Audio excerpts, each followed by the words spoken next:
we will welcome Genetha Gray, and she's currently working at Salesforce. Actually, just last week, I was in New York. I stayed in Bryant Park, and while I was having lunch there, there was the big companies right there in Bryant Park. That's where Salesforce is in New York. So I said, oh, wow, what a small world. I know Genetha is not in New York. So welcome, Genetha. Thank you for being here. So thank you so much for having me. I think a big plus of the pandemic and everyone going virtual is that I've been able to participate and meet a lot of people from all over the world. It's always fun to see where everyone's from. I saw someone that's practically next door to me at Sierra College. I see some people that are from my home state where I grew up, New Jersey. So that's really cool and fun, and welcome to everyone, and thanks for being here. So at Salesforce, we always start all talks and presentations with the thank you. We put it at the front end because without the audience, without the customers, we wouldn't be here anyway. So try and put that up front at the beginning. You can see all our little characters. I have to say this is my son's favorite part of my job. He likes to come in and check them out and ask me their names, and they'll have little details about their lives. So they make it very kid friendly. So today what we're going to talk about is I'll start telling you a little bit about myself and my background and how I got to where I am. And then just give you a brief overview of what people analytics is. It's probably new to a number of you. And then I'll talk about what we were doing before COVID, what we've been doing during COVID, and what we are thinking about now. And hopefully this will be interesting on many levels for you. First of all, there's a lot of interesting math going on, but second of all of us have or want or will have or have had jobs. And so hopefully some of the things that I talk about will help you think about what you want in your job. So I started out with a more traditional education. I have a bachelor's in math from UC Davis. After that, I went to one of the California state campuses in Sacramento and got a master's in math. I loved it, but I really started thinking I want to do something a lot more applied. I really want to be able to tell my grandma what I do and still be able to do interesting math, but have some fun applications. So I went to Rice, to their applied math program, which is very applied. It's the math department at Rice is even in a separate school from applied math. And I got a PhD there. And then I was off to the career races from there. I'm sorry. So during the time that I was getting my bachelor's and master's, I had a couple of jobs. One, I worked at a company called Calgene, which has now been bought by Monsanto. But I worked on tomatoes. So I have this like crazy amount of information about tomatoes, and people will find this out and then start asking me questions about their tomatoes in their yard and stuff. So it's always kind of funny to think about it. But it was the first place where I really saw that a mathematician could come in and do something different than the experts. Like there were all kinds of brilliant geneticists and bioscientists there, but the amount of math that they had in their education was relatively small. And it was like exciting to me that I could actually add to their work. And that's really what started me on the road to I want to do something more applied. I spent some time working at Bayer in Berkeley as well, doing similar, like bringing the math in. And then that was what prompted me to go back and work on the master's and PhD. After I finished my PhD, I really struggled with what do I want to do? Do I want to go to academia or do I want to go to industry? And because I couldn't decide, I decided to go the middle road and go to a national lab because all the advice and everything I heard was that if I went that direction, I wouldn't close either door. I could still publish and change and go to academia, or I could learn some things that were of interest to companies and could go that direction later. And so I ended up going to the labs. I had a postdoc and then became a staff member. And I just really, really loved my time there. The reason I ended up leaving was both personal and professional. Professionally, the government, it's funny to say it now when we look at the instability in our government in the last few years, but at that time, the government had a little bit of instability, had a shutdown, cut some of my projects, and I was looking around for something else to do. And I, at the same time, also had my son, and was trying to like manage my new life with my having a child, but also this like change that was necessitated by changes in the government. And so I ended up deciding to leave. And the reason that this company is a black box is because I try not to name them.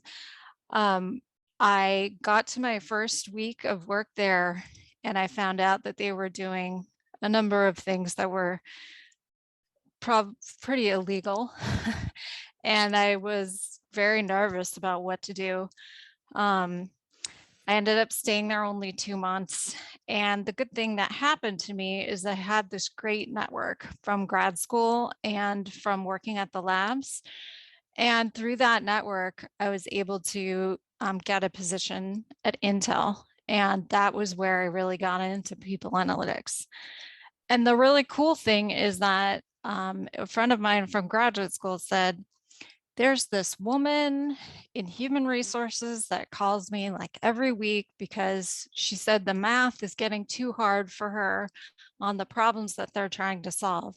So they really want to hire a mathematician to help them. And so I think this is a good opportunity for you. So when that all worked out great, I ended up staying there for about 4 years. I did people analytics and some engineering. And then the opportunity came up to go to the people analytics team at Salesforce. So that's where I am now. I've been there. I just passed my 3-year anniversary. I have an amazing, amazing team now that's been growing quickly. I have about 10 people on my team. And I'm super excited to tell you about all the cool stuff that we're working on. Basically, the idea behind people analytics is that we want to provide data-based workforce insight. And there's sort of two sides to the workforce. There's the employee side and the employer side. So from the employee side, the reason that this area is super exciting to me is that over 90% of people have some kind of job in their lifetime. So if you can make even just little changes to make work just a little bit better, the impacts that you can have are very broad. And so that's really exciting. You know, we're going to spend a third of our lives at least at work. So we want to make it a happy time and we want to get a lot out of it.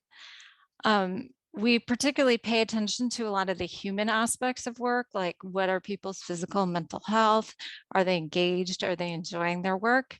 There's definitely some parts of it that have to do with are they accomplishing their tasks? But like on my team, we have a little group of psychologists that they really focus on the well-being of the employee. And so that's really cool. From the employer side, if you think about work, what we know about it is changing incredibly quickly. And it's only been accelerated by what's happened during the pandemic. So there's lots of questions. Employers say, okay, there's this change. What do I have in my workforce? Do I have all the skills I need in my workforce to accomplish the job or not? The other issue is that people are changing jobs. The average time in a job is only is less than 5 years, but it's only about 3 years for millennials, for students that are just getting out of college now. So employers want to make sure that they're not, that they're sort of getting in a sort of brutal way, a return on the investment. They're bringing in people, they're ramping them up, they're teaching them something.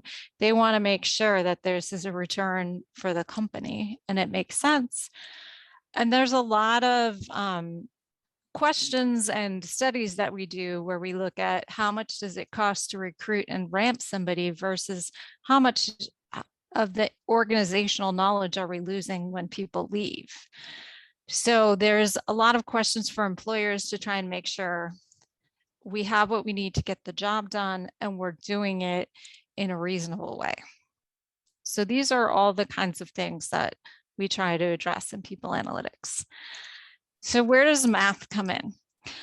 For me, the biggest thing is that the workforce is a system, just like any other system. So I spent 12 years working at the national labs and all I did was work on systems. I worked on satellite systems. I worked on environmental systems. I worked on the electrical grid. I worked on all kinds of systems. They were just very different because they weren't made up of people. They were made up of physics-based things. The rules of behavior and things were dictated more by science.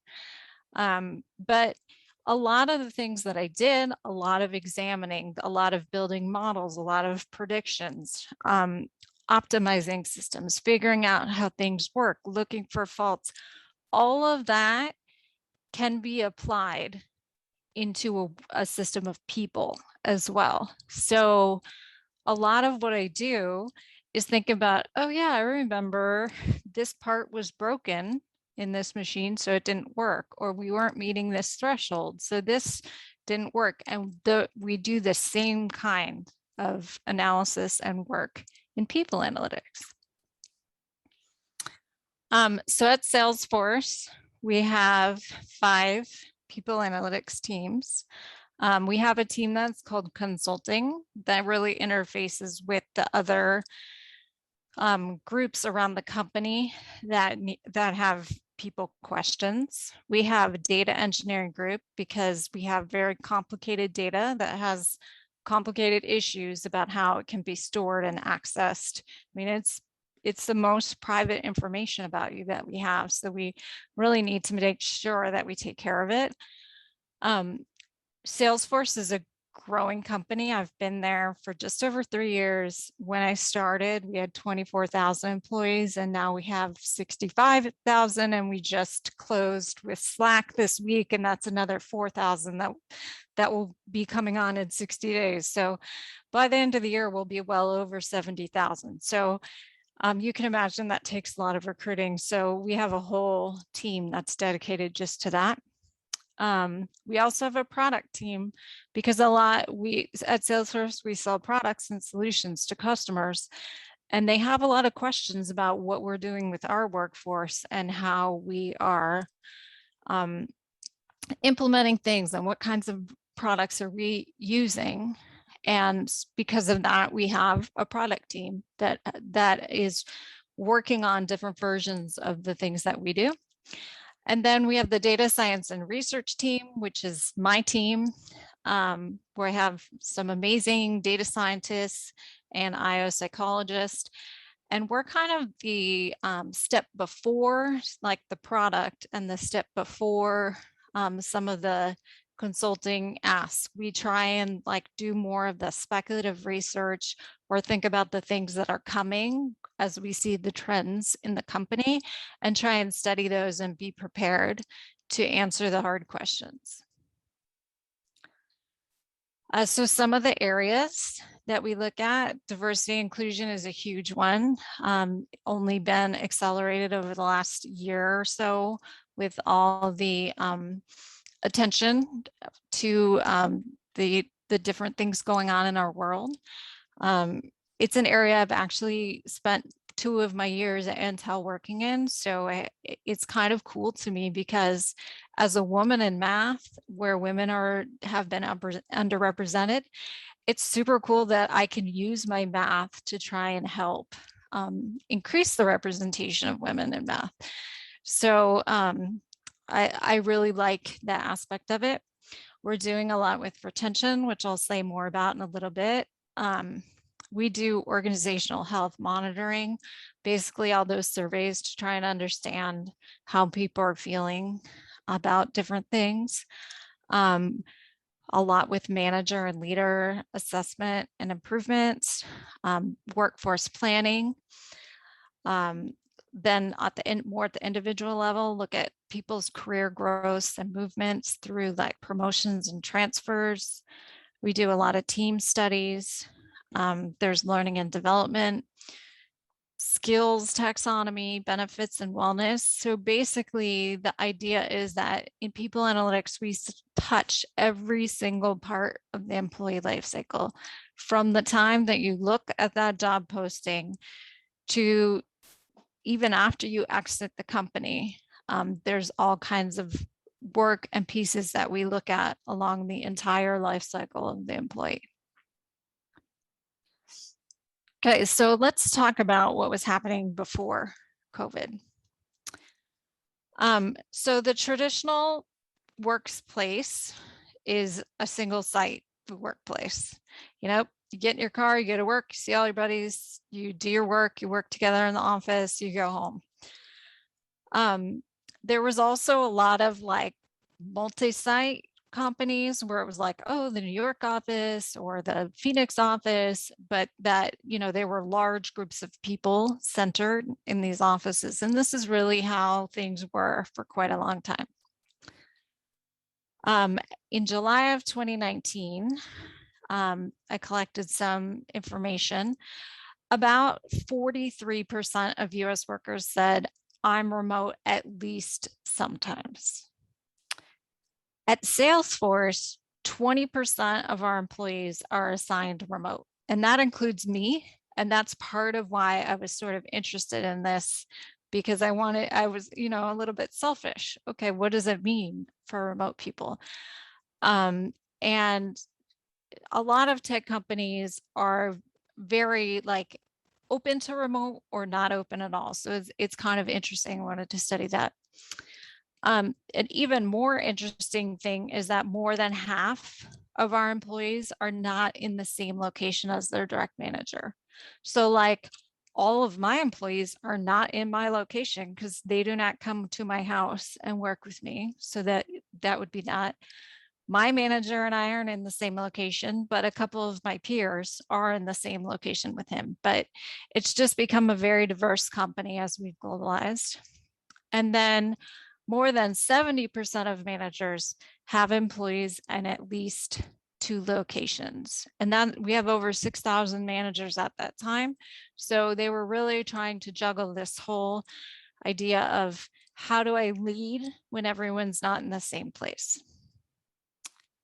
And really, this is sort of what our jobs look like. We have some big sites. We have a bunch of people working at home. We have some smaller satellite offices. And we also have this very dynamic aspect to it where pre-pandemic people would fly from location to location sometimes. Like if I had to map out where my team was every day, might be a different map. I mean, myself, I'm close enough that I can take the train into the main office. So my location was moving. And some of the other people on my team, it was the same. Or some of the people who worked in the office might opt to work at home some days. So trying to understand this whole thing was really interesting. All right. So the questions we wanted to ask are this. 1, how dispersed is too dispersed? Like at what point is it too much? Are people too spread out and they're not getting work done? 2, what is the optimal team size? And 3, how does the traditional team research really apply to a very dynamic workplace, because a lot of the research on teams was done for that picture I showed where there was just everyone going to one office or sort of two offices. So I always like to show this to people because it's kind of fun to think about some of the team's research that we were trying to look at. So the first thing is Dunbar's number, which limits the number. It says there's a limit on how many social relationships you can maintain. And it's basically that. So if you ever hear you can only be friends with 150 people, that's where that comes from, that research. And the confidence interval gives it more of a range of it could be between 100 and 230. So if you've been to a wedding with 800 people, something's going on there with that person. I also find it really interesting that to think about what this means virtually, because like how many friends can you have on different social media platforms? But the thing that we think about with this is if you have a high up leader that's got 500 people in his organization or her organization, they really can't, by this research, they can't know them all. So you need to like figure some things out there. Another thing that I love is that the Parkinson's law says an effective team has less than 20 people, but it can never have 8 people, because no matter what, if there's 8 people, you always divide into 4 against 4, and then you don't get any work done. So if you're from a family of 8, I'd love to know if you think that's true. Fortune studied this and said, it's really the role of the task of the team that dictates its size. If you think of the difference between a startup and an established company, you might be able to vary this, but they came out with 4.6 is optimal.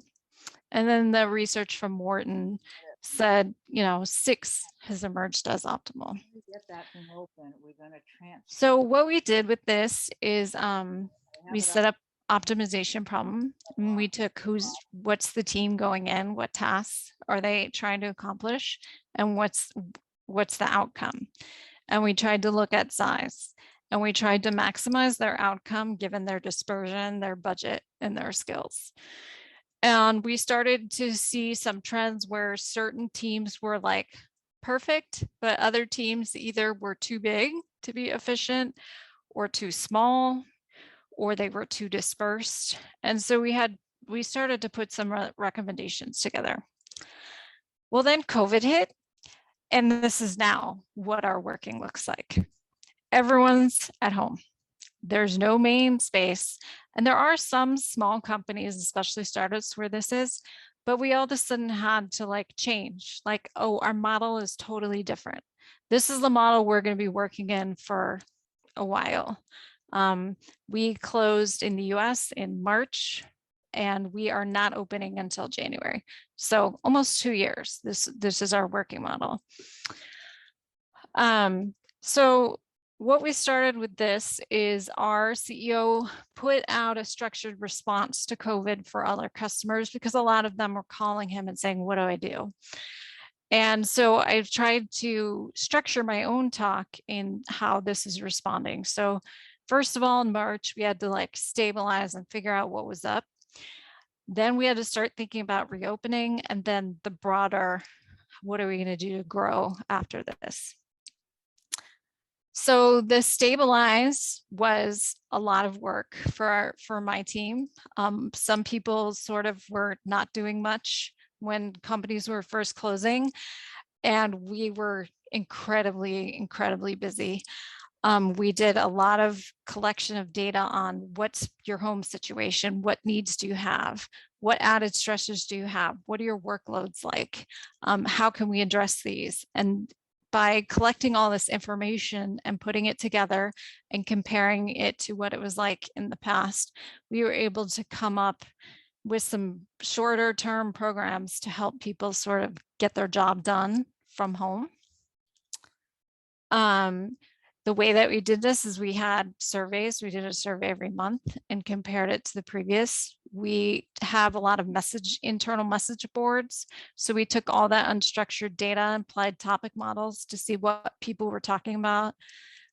We did a lot of work with the employee demographics to figure out who's who. It's a relatively young company. So while we knew that the parents were struggling because we could see the kids with them on Zoom, our we also had a lot of younger employees that were like living alone in a city and very isolated. So trying to put all this together and collect and analyze it and really create some targeted solutions was what we did most of last spring and summer. So then in about November, we started getting to the reopening phase. And the reason it was November is because we reopened in Sydney first. And we also knew soon after that, we were going to start being able to reopen in Tel Aviv. But one of the things that we did is, okay, now that we've had close to a year of this, who really needs to be in the office? What's it like? For people that want to go into the office, what do they need to go in the office? What do they need to feel safe? Given a choice, who are the people that would return? What would their show up rates be? What are their commutes like? What family responsibilities do they have? What about work from home for the foreseeable future? And with all this, how do teams connect with each other? So the things that we did for this, we developed some employee personas of who works where and when. So we put together a bunch of different kinds of classifiers to help like understand what we were actually looking at, how to sort people. We didn't want to have programs where it was like, oh, this applies to 5 people, but we didn't want to have programs that were too peanut buttered. We had a lot of scheduling work where we tried to schedule spaces and shifts, particularly in some of our smaller offices. There was the whole contact tracing issue for if you did go into an office. So there's a lot of interesting work there. We had some data issues like where do we store or do we even store data about health checks and information? This is different.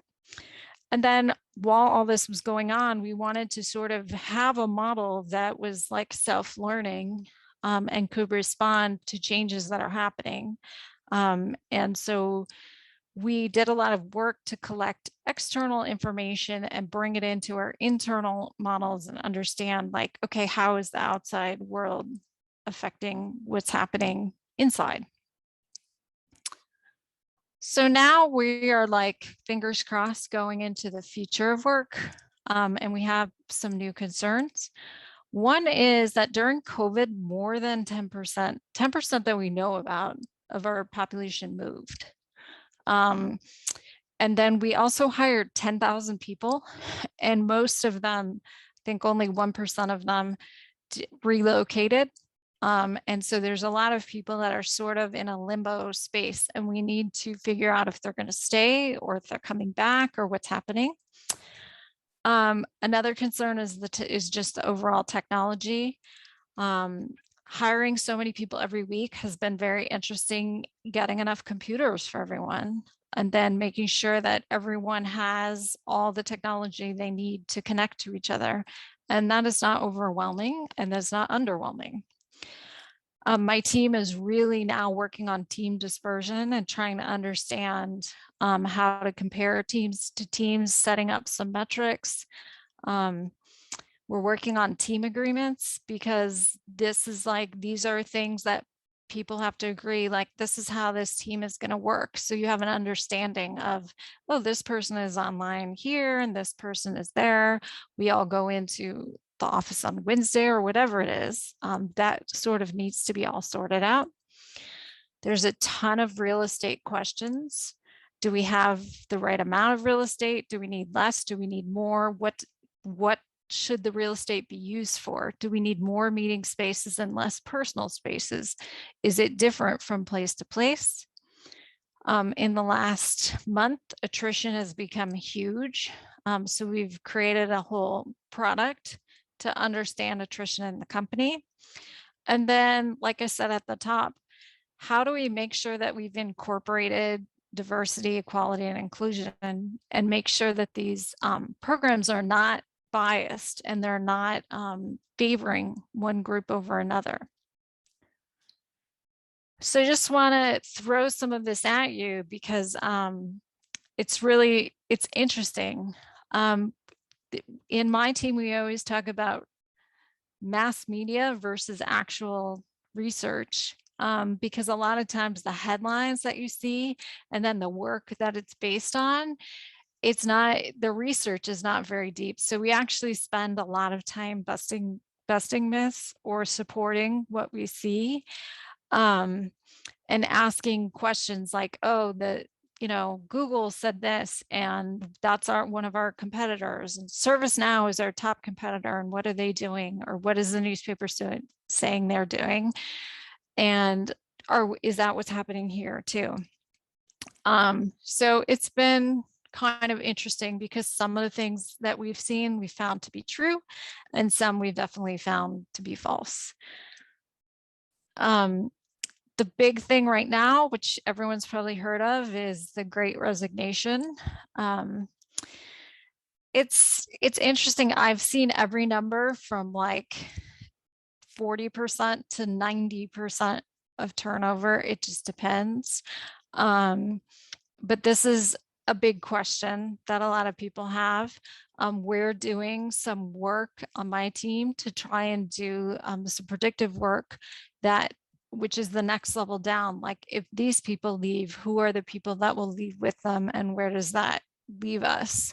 And trying to understand that.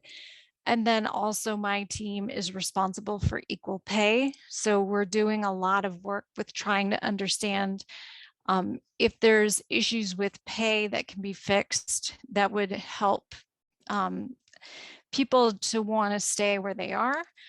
But then the other super interesting part of this to me is that in any system, it's not healthy to not have some output. So there's sort of a healthy level of attrition, and it's not 0 and it's not 100, but what is it?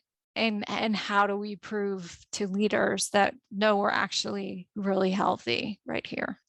So trying to work through that is interesting, and mathematically it's very interesting because we bring in different constraints, or we have different quality of data that we're able to bring into the model, and the answers change significantly.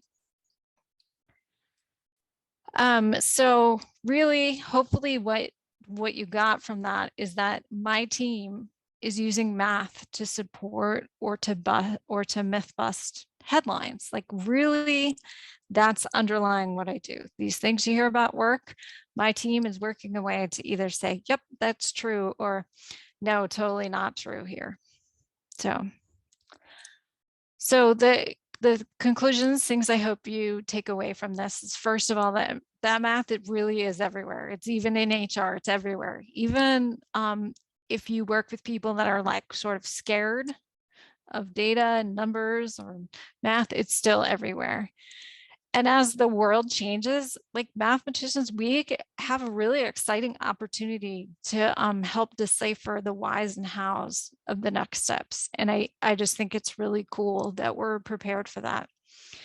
And the other thing that my career has taught me is that what you learn about the underlying math in one application can be extended to something that's seemingly totally unrelated, but it really can be. I mean, at the labs, I worked on a satellite system. I used this one process and to understand the system and where the issues in the system were. And I used that same process in the workforce system.